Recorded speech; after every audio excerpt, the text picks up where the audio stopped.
Assalamualaikum warahmatullahi wabarakatuh. Baiklah adik-adik mahasiswa HKI, kali ini kita ketemu lagi dalam mata kuliah studi naskah fikih munakahat, pertemuan yang kedua.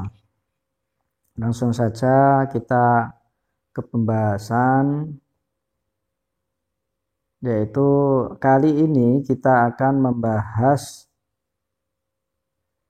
terkait nadru ilal mar'ati 'inda khitbati, yaitu adalah melihat wanita yang akan dikhitbah atau yang akan dilamar. Itu bagaimana menurut pendapat para ulama dalam kitab Bidayatul Mujtahid karangan Ibnu Rus. Yaitu ada 4 di sini dikatakan ada 4 pendapat. Yang pertama adalah pendapatnya Malik ini, pendapat Malik ya. Terus yang kedua ada pendapat Ghairu Malik, pendapat Ghairuhu. Yang ketiga adalah pendapatnya Qaum. Yang keempat pendapatnya Abu Hanifah. Ini yang keempat. Oke. Yang pertama, fa'ajaza dzalika Malik ila wajhi wa kafaini faqat. Malik itu berpendapat jika seseorang itu akan melihat wanita yang akan dipinangnya atau dilamarnya, itu Malik membolehkan hal itu dengan melihat wajah dan kedua telapak tangan. Gitu ya. Wajah, wajahun dan kafain ini. Sedangkan pendapat yang lain fa'azaza dzalika ghairahu ila jami'il badani ada syau'atain. Pendapat lain ini malah kontras dengan pendapatnya Malik, yaitu membolehkan melihat semua badan yang akan dipinang itu kecuali syau'ataini, ya, keduanya. Nah, yaitu jadi karena ini adalah apa sih nanti apa sebab ikhtilafnya atau sebab berdebatannya, yaitu nanti kita bahas di berikutnya. Yaitu yang kedua ini ada juga yang ulama itu membolehkan semacam ini karena pendapatnya itu berbeda-beda.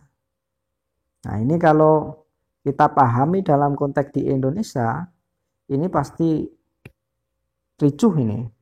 Karena kalau iya kalau dinikah, kalau tidak bagaimana? Nah, ini kalau laki-laki pasti menginginkannya ini. Oke. Kemudian pendapat yang ketiga, mana adzalika qaumu ala itlaqi. Nah, ini berbeda dengan pendapat yang kedua tadi. Kalau pendapat yang ketiga ini adalah mana'a. Mana'a itu adalah mencegahnya alal itlaq, atas keseluruhannya, yaitu mencegah sang kelompok melarang hal itu secara mutlak. Nah, itu ya. Secara mutlak itu dilarang. Ini secara mutlak itu dilarang. Jadi melihat wanita yang akan dipinang itu menikah itu, kalau menurut kelompok ini bahwa menikah itu bukan hanya menikah secara fisik saja, akan tetapi secara batinnya. Jadi kalau pendapat yang kedua tadi itu yang dilihat adalah lahirnya, kalau yang ketiga ini ya menikah itu ya sewajarnya itu adalah hanya terikat pada batinnya untuk menyempurnakan iman. Terus yang keempat Abu Hanifah. Nah, ini memperbolehkan wa ajaza Abu Hanifah ila qadamaini ma'al wajhi wa kafaini. Abu Hanifah itu membolehkan melihat kedua kaki, wajah, dan kedua telapak tangan. Jadi ada 3. Kalau Malik tadi hanya wajah dan kedua telapak tangan. Kalau Abu Hanifah itu memperbolehkan ditambah dengan kedua kaki. Jadi Abu Hanifah ini lebih longgar lagi, karena begini, kalau melihat wajah saja itu wanita itu bisa saja karena perawatan, terus karena apalah istilahnya begitu, itu seakan-akan lebih nampak sempurna. Tapi kalau dilihat dari kakinya, nanti kakinya buhenek korengan atau apa itu, nanti kan beda lagi gitu. Jadi lebih longgar lagi. Oke, nah ini adalah sebab-sebab perbedaan pendapatnya. Yaitu yang pertama, adanya perintah untuk melihat para wanita secara mutlak dan juga larangan secara mutlak, serta dengan dibatasi, maksudnya hanya dengan melihat wajah dan kedua telapak tangan, berdasarkan penafsiran kebanyakan para ulama tentang firman Allah. Dan janganlah mereka menampakkan perhiasannya kecuali yang biasa nampak dari padanya, yaitu adalah ini wasababu fi ikhtilafihim ini anahu waradal amru binadrati ilaihina mutlaqan. Jadi ada kalanya itu melihat wanita itu binadri ilaihana mutlaqan, secara mutlak. Ada lagi bimat'i mutlaqan, ada juga ini secara mencegah melihat itu secara mutlaknya itu ya. Terus ada lagi itu dibatasi, yakni adalah wajah dan kedua telapak tangan. Nah, itu seperti firman-Nya Allah itu wala yubdina zinatahunna ila ma dhahara minha. Itu ya.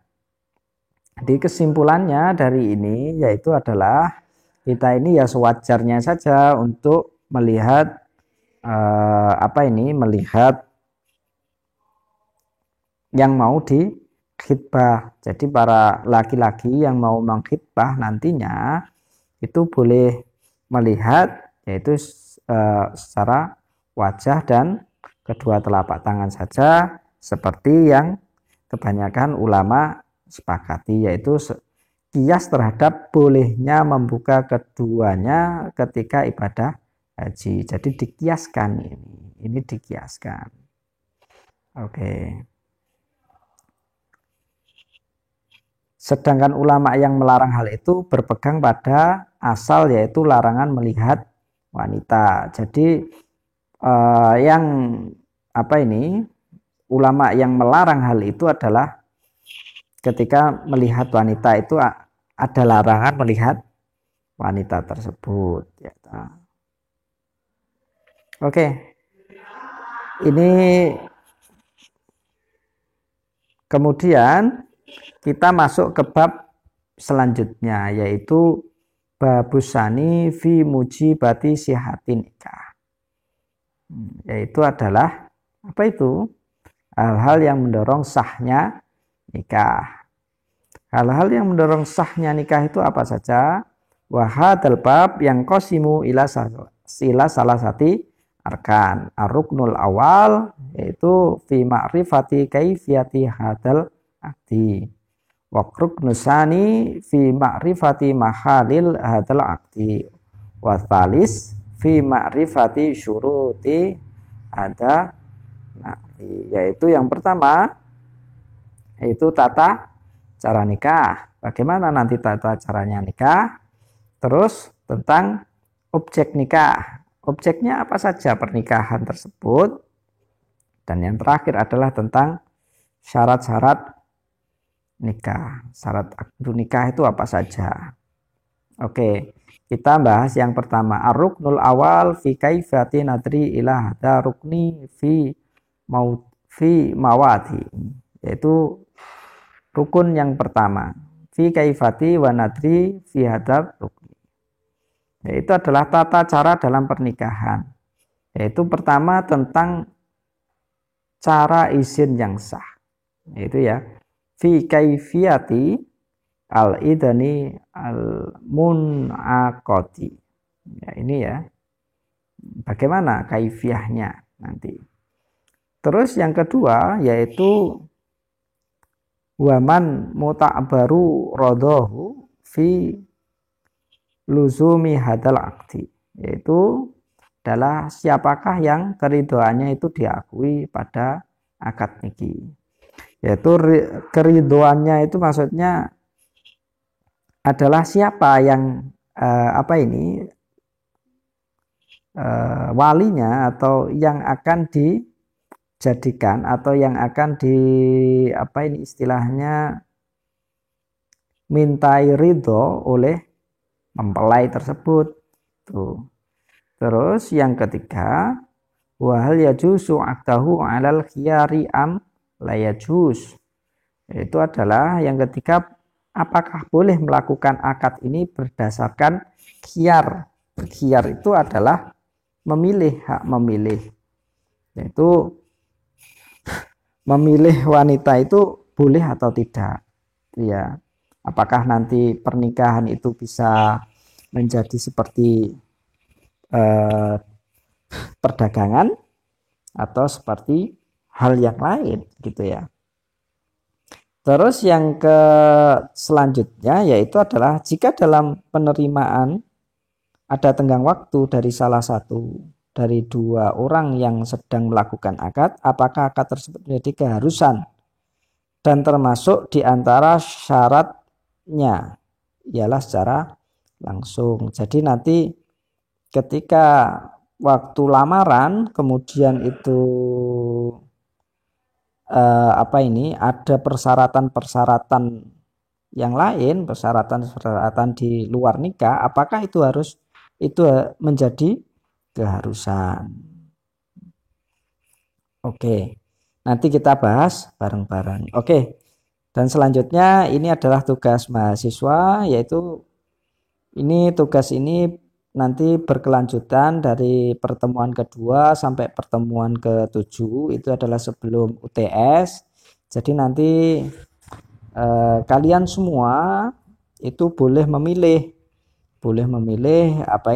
tugas tersebut. Tugas ini nanti boleh kalian pilih tugas mana yang dirasa yang paling mudah bagi mahasiswa untuk dikerjakan.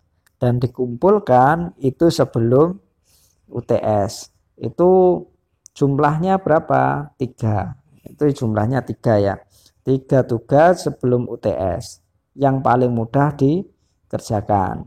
Dibuat boleh pakai tulisan tangan, boleh pakai Word atau diketik, boleh pakai PowerPoint. Nanti teksnya seperti yang ada di e-learning yang sudah saya share tersebut. Oke, mungkin itu yang bisa saya sampaikan hari ini. Ada kurangnya saya mohon maaf, dan kita bisa lanjut diskusi di e-learning atau di grup WA. Mungkin itu yang bisa saya sampaikan. Ila liqa fi amanillah wa akhiran wassalamualaikum warahmatullahi wabarakatuh.